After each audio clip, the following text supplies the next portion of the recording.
Welcome to the very first episode of the Big Match Podcast. I'm Alicia, and joining me is our cricket analyst extraordinaire, Keith. This is the podcast where we break down all the action from the biggest cricket clashes, analyzing key moments, star performances, tactical masterstrokes, and the numbers that tell the real story. In today's episode, we'll be covering the ICC Champions Trophy opener between Pakistan and New Zealand, diving into everything from standout players to strategic game changers. Here's what's coming up. First, we'll start with a match recap, a quick overview of how things played out. Then, we spotlight the star performances that turned the tide. After that, Keith will break down the key tactical moves in Tactical Insights. We'll crunch some fascinating numbers in Stats Corner. And finally, we'll wrap things up in looking ahead, what this match means for the teams going forward. Keith, are you ready to get into it? Absolutely. Let's get our inaugural podcast started. All right, let's get into this match recap and wow, what a game it turned out to be. Keith, break this down for me. How did New Zealand manage to upset the hosts like that? Well, you know what's really interesting? New Zealand actually had a pretty shaky start. They were like 40 for 2 in the 9th over, and things weren't looking great. But then, Will Young and Tom Latham happened. New Zealand made 320 for 5 from allotted 50 overs. Those two really turned things around, didn't they? I mean, the way they handled that middle phase was just chef's kiss. Absolutely. And here's the thing that really caught my eye. Young, who might not even have played if Ravindra was fit, comes out and scores this brilliant 107. And Latham, who'd been struggling with 3 ducks before this, suddenly finds his groove and smashes an unbeaten 118. I noticed something interesting about that innings. The acceleration towards the end was just insane, wasn't it? Oh my goodness, yes. The last 10 overs were it was like watching a completely different game. They hammered 113 runs, and when Glenn Phillips joined the party, well, let's just say it was raining boundaries in Karachi. But then there was that twist with Babar Azam's injury early on. How much do you think that affected Pakistan's chase? That was actually a huge turning point. See, Babar got injured in literally the first over while fielding, and because he spent so much time off the field, he couldn't open the batting. By the time he came in at number 4, Pakistan were already struggling at 22 for 2, and even then, he was clearly hampered. They ended up falling short by 60 runs, right?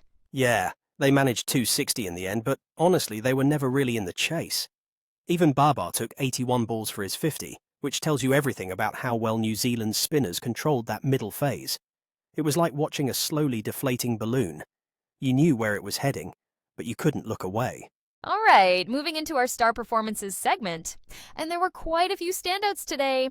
Keith, let's start with Tom Latham, who, completely transformed from his recent form, right? Oh man, talk about a comeback story. You know what this reminded me of? It's like that scene from Rocky where he just keeps getting up. 3 ducks in his previous innings, and then bam! He comes out and plays this absolute masterclass of 118 not out. But what really impressed me was his ability to play those sweeps. I mean, he was literally sweeping them from everywhere. I noticed that too.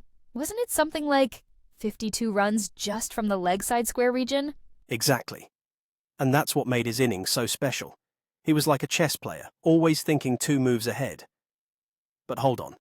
We absolutely need to talk about Will Young. This guy, who might not even keep his place when Ravindra returns, comes in and plays like he owns the place. The way he held that innings together early on was quite something. You know what's crazy? This is his 3rd 50-plus score in just 9 innings in Pakistan. Talk about making the most of your opportunities. And the way he paced his innings, started cautiously against Babar and Naseem, then just gradually shifted gears. It was like watching someone perfectly execute a recipe on a cooking show. But can we talk about Glenn Phillips for a second? Because that catch to dismiss Rizwan was just ridiculous. Oh my days, that catch. Like one-handed, leaping to his left at point. It was absolutely Superman stuff. And let's not forget his batting went from 10 off 18 to 50 off his next 16 balls. That's not just acceleration, that's like going from 0 to 100 in a Formula 1 car. The Pakistani bowlers seemed to have no answer to him, especially in those final overs. Yeah, and you know what made it even better? The way he targeted specific bowlers. Those back-to-back sixes off Shaheen. That was just pure confidence. Even though he got out for 61, That cameo completely changed the complexion of the game. So, let's dive into our tactical insights segment. Keith, New Zealand's spin strategy was absolutely fascinating today, wasn't it? Oh my goodness, it was like watching a masterclass in spin bowling. You know what really stood out? They didn't even need their third seamer until the 31st over. That's like going to a steakhouse and ordering salad. But it worked brilliantly because Santner and Bracewell they were running the show. The economy rate of their spinners in the Tri-Series was pretty impressive too. Exactly, and they brought that same form into this game. But here's the really clever bit. The way they handled Fakar after his injury. They kept pushing the ball away from him, making him stretch, making him run. It was actually quite ruthless, but, that's cricket at this level. Speaking of Fakar's injury, that really messed up Pakistan's plans, didn't it? Totally threw their batting order into chaos. I mean, imagine preparing for a big presentation and suddenly your PowerPoint crashes. That's basically what happened to Pakistan. Fakar couldn't open, had to come in at number 4, and was clearly struggling to run. And then, get this, he ends up making 24 from 41 balls, which is so un-Fakar-like, it's not even funny. Yeah, and that also affected Babar's approach, didn't it? He seemed quite cautious. Absolutely. Babar was like a guy trying to drive a car with 3 wheels. He knew he had to be extra careful. Took him 81 balls to get to 50, which is really unusual for someone of his caliber. But the real tactical masterclass was how New Zealand's spinners exploited that pressure. They just kept tightening the screws, pushing the required rate up and up. And Pakistan's over rate didn't help their cause either. That was like shooting yourself in the foot. Only 4 fielders outside the circle in the last 2 overs. In modern cricket, that's basically saying, here, please help yourself to some runs. Just terrible game management from Pakistan and New Zealand. Well, they made them pay big time for it. Now, let's get into everyone's favorite part, the stats corner. Keith, you've got some really interesting numbers for us today, right? Oh boy, do I ever. You know what's absolutely mind-blowing? We saw 2 centuries on Champions Trophy debut today. That's like finding a unicorn, and then finding another one having coffee with the first one. Wait, has that never happened before for New Zealand? Not even close. The previous highest score by a Kiwi on Champions Trophy debut was Stephen Fleming's 96, way back in 98. And get this, Latham's 118 is now the highest score ever against Pakistan in Champions Trophy history. He literally wrote himself into the record books today. And those final 10 overs from New Zealand were pretty explosive. They were nuclear. 113 runs in the last 10 overs.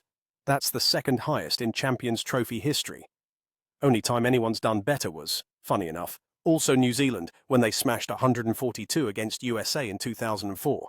Talk about saving the best for last. I noticed something interesting about Kane Williamson's dismissal today. Yes, this is actually wild. First time in 6 years he's been dismissed for single digits in ODIs. The last time it happened was back in 2019. He'd gotten into double digits in 34 out of 35 innings since then. Just shows you that cricket can humble even the greatest. The partnership numbers were pretty impressive too. Absolutely insane. That Latham-Phillips partnership. 125 runs off just 74 balls. And here's a fun stat for you. Young and Latham became just the 5th pair to score hundreds in the same innings in Champions Trophy history. It's like they were playing cricket while everyone else was playing, I don't know, tiddlywinks. And now for our final segment of the day, looking ahead. And wow, do we have an exciting match to preview, Keith? Oh man, we're talking India versus Bangladesh tomorrow in Dubai. And you know what? This one's got all the makings of a proper thriller. Like, imagine Die Hard, but with cricket bats instead of, well, you know. These two teams haven't faced each other since the World Cup in 2023, right? Exactly. And while India won that one pretty comfortably, here's what's really interesting. Bangladesh actually leads 3-2 in their last 5 ODI matchups. But, and this is crucial, all those Bangladesh wins came when India didn't have Jasprit Bumrah in their lineup. And Bumrah's not playing tomorrow either, is he? Nope. He's still working his way back to full fitness, and that's going to make things really interesting. You can bet Bangladesh is looking at this like, hey, this could be our moment. Perfect opportunity to start their campaign with a bang by taking down one of the tournament favourites.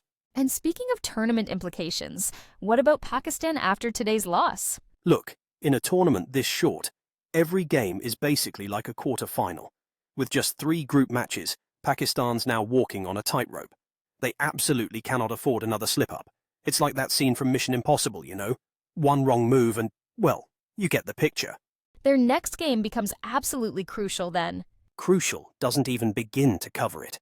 They're facing India next week, and that's basically turned into a must-win situation. Tournament formats like this can be pretty unforgiving, you know? One bad day, and suddenly you're playing catch-up for the rest of the tournament. Well, that brings us to the end of today's episode of the Big Match Podcast. Keith, what a match to kick off the Champions Trophy, right? We hope you enjoyed our deep dive into today's game. Cricket is all about the details, and we love breaking it all down for you. We'd love to hear your thoughts. Did we miss anything? Should Pakistan have batted first? What could they have done differently? Let us know in the comments. And if you enjoyed the show, make sure to subscribe so you never miss an episode. Keith, any final words? Just that cricket never stops, and neither do we. We'll be back tomorrow with all the action from India versus Bangladesh. Trust me, you don't want to miss that one. It's going to be spicy. That's right. Thanks for listening, and we'll see you next time on the Big Match Podcast. And Keith, signing off from the Big Match Podcast. Catch you all tomorrow. Same time, same channel.